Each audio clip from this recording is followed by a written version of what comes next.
بسم اللہ الرحمن الرحیم۔ مولا علی کا ایک فیصلہ۔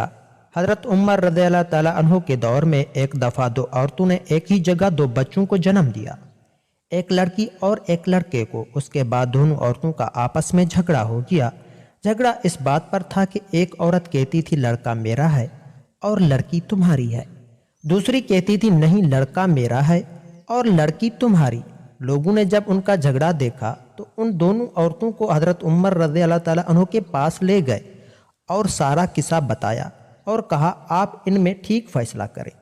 حضرت عمر رضی اللہ تعالیٰ عنہ نے کہا حضرت علی کو بلایا جائے، وہی ان کا ٹھیک فیصلہ کر سکتے ہیں۔ جب حضرت علی آئے تو لوگوں نے سارا قصہ مولا علی کو بتایا تو مولا علی نے فرمایا ان دونوں عورتوں کو ایک ایک چھوٹا برتن دو اور انہیں کہو پردے میں جا کر ان برتن میں اپنا اپنا دودھ لے کر آؤ۔ جب ان عورتوں نے دودھ لا کر دیا تو مولا علی نے فرمایا کہ ایک میزان لایا جائے۔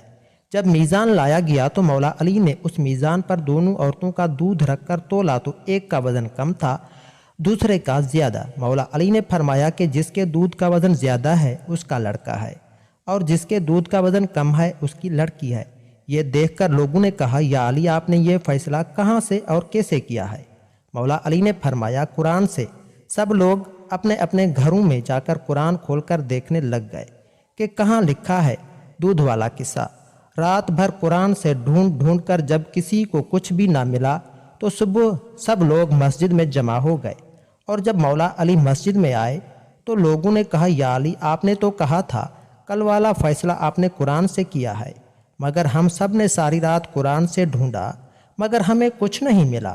مولا علی نے فرمایا کیا قرآن میں تم نے وہ آیت نہیں پڑھی کہ مردوں کا حصہ عورتوں سے دگنا ہوتا ہے؟ سب نے کہا ہاں یہ آیت تو ہے۔